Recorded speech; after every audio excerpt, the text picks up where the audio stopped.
আক্রান্ত বৈরুত, ইসরায়েলের বিমান হামলা, নিহত হিজবুল্লাহর দুই শীর্ষ কমান্ডার সহ অনেক সেনা। দক্ষিণ লেবাননে স্থল অভিযান চালাতে পারে ইসরায়েল। হিজবুল্লাহর নিরাপত্তা ব্যবস্থা ও প্রতিরোধ সক্ষমতা নিয়ে প্রশ্ন। পশ্চিম তীরে ইসরায়েল আর্মির লোমহর্ষক বর্বরতার ভিডিও প্রকাশ। বিডিভিউজ ইনফোটেনমেন্টে স্বাগত জানাচ্ছি, আমি সুস্মিতা দাস। আজ জানাবো প্রতিরক্ষা সংক্রান্ত গুরুত্বপূর্ণ কিছু খবর। লেবাননের রাজধানী বৈরুতে শুক্রবার কয়েক দফা বিমান হামলা চালিয়েছে ইসরায়েল। হামলায় নিহত হয়েছে হিজবুল্লাহর দুই শীর্ষস্থানীয় কমান্ডার সহ কমপক্ষে 14 জন। নিহত দুই কমান্ডারের একজন হলেন ইব্রাহিম আকিল। তিনি ছিলেন হিজবুল্লাহর দ্বিতীয় শীর্ষ কমান্ডার। নিহত অপর শীর্ষস্থানীয় কমান্ডারের নাম আহমেদ মাহমুদ। তিনি ছিলেন হিজবুল্লাহর আর্মির কেন্দ্রীয় প্রশিক্ষণ বিভাগের দায়িত্বে। লেবাননের রাজধানী বৈরুতের দক্ষিণে দাহিয়া এলাকায় জামুস সড়ক সহ বিভিন্ন এলাকায় শুক্রবার ধ্বংসাত্মক বিমান হামলা চালায় ইসরায়েল। হামলায় ইসরায়েল ব্যবহার করেছে যুক্তরাষ্ট্রের তৈরি 5th generation stealth fighter jet F-35। Israel army দাবি করেছে তারা হিজবুল্লাহর লক্ষ্যবস্তুতে হামলা করেছে বৈরুত এলাকায়। সেখানে কমান্ডার ইব্রাহিম আকিল সহ আরও অনেক কমান্ডারের অবস্থানের তথ্যের ভিত্তিতে তারা এই হামলা পরিচালনা করেছে। নিহত হিজবুল্লাহ কমান্ডার ইব্রাহিম আকিল ছিলেন যুক্তরাষ্ট্রের অন্যতম একজন মোস্ট ওয়ান্টেড ব্যক্তি। তাকে হত্যার জন্য যুক্তরাষ্ট্র $7 মিলিয়ন পুরস্কার ঘোষণা করেছিল। 1983 সালে লেবাননে অবস্থিত যুক্তরাষ্ট্রের একটি মেরিন ঘাঁটিতে বোমা হামলায় নিহত হয় 241 জন যুক্তরাষ্ট্র সেনা। একই বছর বৈরুতে যুক্তরাষ্ট্রের দূতাবাসে হামলায় নিহত হয় 63 জন। যুক্তরাষ্ট্রের অভিযোগ, এসব হামলার নেতৃত্বে ছিলেন সে সময়কার তরুণ যোদ্ধা ইব্রাহিম আকিল। এসব হামলার ঘটনায় যুক্তরাষ্ট্র ইব্রাহিম আকিলের মাথার মূল্য ঘোষণা করে। নিহত ইব্রাহিম আকিল ছিলেন হিজবুল্লাহর এলিট ফোর্স রাদওয়ানের একজন শীর্ষস্থানীয় কমান্ডার। লেবানন সীমান্ত থেকে ইসরায়েলের বিরুদ্ধে হামলার দায়িত্বে ছিল আকিলের নেতৃত্বে রাদওয়ান ফোর্স। নিহতের আগ পর্যন্ত তিনি ছিলেন হিজবুল্লাহর দ্বিতীয় শীর্ষ কমান্ডার। ইব্রাহিম আকিল সবসময় লোকচক্ষুর অন্তরালে অবস্থান করতেন। 1980 সালে তিনি হিজবুল্লাহ যোগ দেন। তার জন্ম 1962 সালে। তিনি বৈরুত হিজবুল্লাহ আর্মির অন্যতম একজন প্রতিষ্ঠাতা সদস্য। 1980 সালে লেবাননে হিজবুল্লাহর আগ্রাসনের বিরুদ্ধে যুদ্ধে বীরত্বের পরিচয় দেন তরুণ ইব্রাহিম আকিল। শুক্রবারের হামলায় নিহত অপর কমান্ডার আহমেদ মাসুদ ছিলেন হিজবুল্লাহর কেন্দ্রীয় প্রশিক্ষণ বিভাগের প্রধান। এর আগে গত জুলাই মাসে ইসরায়েল লেবাননের রাজধানী বৈরুতে বিমান হামলা চালিয়ে হত্যা করে হিজবুল্লাহর শীর্ষ কমান্ডার ফুয়াদ শাকুরকে। শুক্রবার ইসরায়েল বৈরুতের দক্ষিণে ঘনবসতি এলাকায় যখন বিমান হামলা চালায় তখন সেটা ছিল খুবই ব্যস্ত সময়। লোকজন অফিস থেকে এবং শিশুরা স্কুল থেকে বাড়ি ফিরছিল। হামলায় আহত নিহতদের মধ্যে রয়েছে অনেক স্কুল শিশু। শুক্রবার ইসরায়েলের হামলায় মাটির সাথে মিশে গেছে বৈরুতের কয়েকটি বহুতল ভবন। লেবাননে পরপর দুইবার সাইবার হামলার পর হিজবুল্লাহ নেতা হাসান নাসরুল্লাহ বলেছেন, ইসরায়েল রেড লাইন অতিক্রম করেছে এবং এর উপযুক্ত প্রতিশোধ নেওয়া হবে। মঙ্গলবার থেকে পরপর 3 দফা লেবাননে ধ্বংসাত্মক হামলার ঘটনায় গোটা লেবানন জুড়ে বিরাজ করছে তীব্র আতঙ্ক। শুক্রবার রাজধানী বৈরুতে হামলায় ইসরায়েল ব্যবহার করে যুক্তরাষ্ট্রের তৈরি অত্যাধুনিক 5th generation stealth fighter F-35। হামলার শুরুতে এই যুদ্ধ বিমান থেকে ছোড়া হয় আগুনের গোলা। সুপারসনিক গতির এই যুদ্ধ বিমান যখন রাজধানীর বিভিন্ন এলাকার বেশ নিচ দিয়ে উঠছিল তখন কাঁপতে থাকে সব ভবনের জানালার গ্লাস। এরপর বিমান থেকে বিভিন্ন এলাকায় চালাতে থাকে ধ্বংসাত্মক বোমা হামলা। হামলায় মাটির সাথে মিশে গেছে দুটি বহুতল ভবন।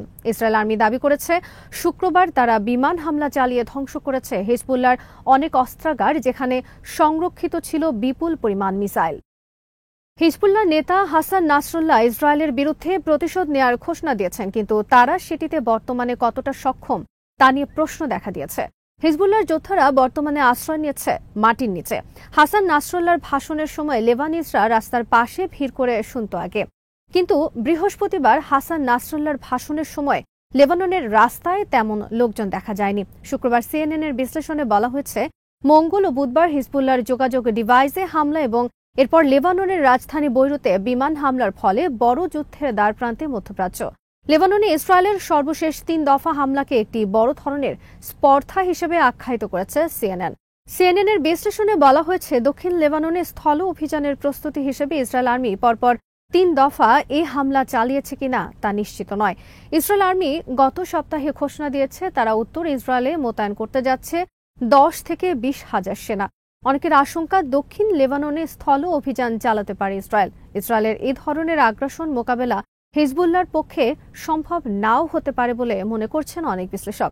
হিজবুল্লাহ বিশ্বের সবচেয়ে শক্তিশালী মিলিশিয়া বাহিনী। তাদের কাছে এখনো বিপুল পরিমাণ মিসাইল মজুদ রয়েছে। হিজবুল্লাহর পক্ষ থেকে বলা হয়েছে তাদের মূল নেতৃত্ব এখনো অটুট রয়েছে। তবে লেবাননের অর্থনৈতিক অবস্থা বর্তমানে বিপর্যস্ত। ইরান সহ মধ্যপ্রাচ্যের অন্যান্য দেশ হিজবুল্লাহর সহায়তায় কতটা এগিয়ে আসতে পারে তার উপর নির্ভর করছে অনেক কিছু। ইসরায়েলের হামলায় একের পর এক হিজবুল্লাহর শীর্ষ কমান্ডার নিহতের ঘটনায় প্রশ্ন দেখা দিয়েছে বিশ্বের সবচেয়ে বড় এ মিলিশিয়া বাহিনীর নিরাপত্তা ব্যবস্থা নিয়ে। সংস্থাটির অভ্যন্তরে ইসরায়েল গুপ্তচর অনুপ্রবেশের সফলতার পরিচয় দিয়েছে এবং তারাই শীর্ষ কমান্ডারদের অবস্থান জানিয়ে দিচ্ছে ইসরায়েলকে। সংস্থাটির অভ্যন্তরে যেভাবে ইসরায়েলের গুপ্তচর প্রবেশের ঘটনা ঘটেছে তাতে আর কোনো নেতাই নিরাপদ নন বলে মনে করছেন বিশ্লেষকরা।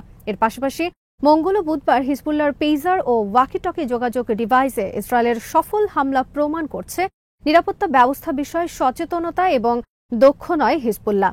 গাজার হামাসের মধ্যেও ইসরায়েল ব্যাপকভাবে ইসরায়েলি গুপ্তচর অনুপ্রবেশ ঘটিয়েছিল কয়েক বছর আগে। এর ফলে তখন একের পর এক টার্গেট হামলায় নিহত হতে থাকে হামাসের নেতৃবৃন্দ, ধ্বংস হতে থাকে তাদের অস্ত্রাগার। এরপর হামাস দলের মধ্যে গুপ্তচর নিধন অভিযান চালায়, হত্যা করতে সক্ষম হয় সব গুপ্তচর।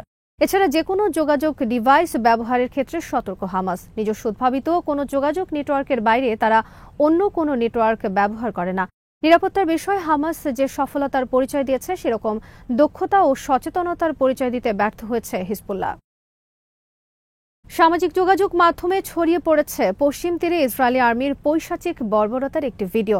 পশ্চিমে অনেক গণমাধ্যম ইসরায়েলি আর্মির এই বর্বরতার ভিডিও এবং খবর পুরোপুরি চেপে গেলেও এটি প্রকাশ করেছে ইসরায়েলের প্রভাবশালী সংবাদপত্র টাইমস অফ ইসরায়েল। ঘটনাটি বৃহস্পতিবারের। ভিডিওতে দেখা গেছে পশ্চিম তীরের জেনিনে কাবাতি এলাকায় একটি ভবনের ছাদ থেকে কয়েকজন ইসরায়েলি সেনা নিক্ষেপ করছে নিহত 3 ফিলিস্তিনির লাশ। প্রথমে 2 ফিলিস্তিনির লাশ তারা চ্যাংদোলা করে ছাদ থেকে নিক্ষেপ করে।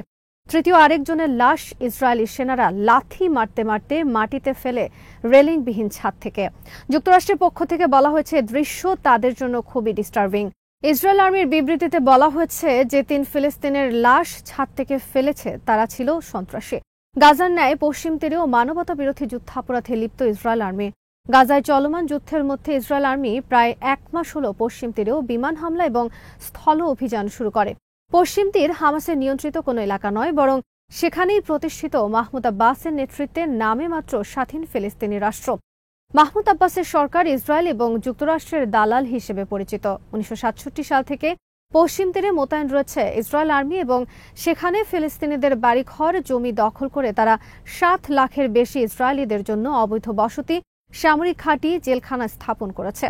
পশ্চিম তীরে ইসরায়েল অনেক জেলখানা নির্মাণ করে সেখানেই বছরের পর বছর বন্দী করে রেখেছে হাজার হাজার নিরপরাধ ফিলিস্তিনি, যাদের অনেকে নারী। বন্দী প্রায় সকল নারীকে ধর্ষণ করে থাকে ইসরায়েলি কারারক্ষীরা। অপরদিকে শুক্রবার গাজার রাফায় ইসরায়েলের আর্টিলারি হামলায় নিহত হয়েছে কয়েক ডজন ফিলিস্তিনি। ইসরায়েলের গণমাধ্যমের খবরে বলা হয়েছে শুক্রবার হিজবুল্লাহ 13 দফা রকেট হামলা চালিয়েছে উত্তর ইসরায়েলে। আজ এখানে শেষ করছে।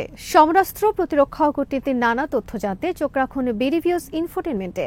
চ্যানেলটি ভালো লাগলে সাবস্ক্রাইব করুন। সংযুক্ত থাকুন আমাদের ফেসবুক পেজে।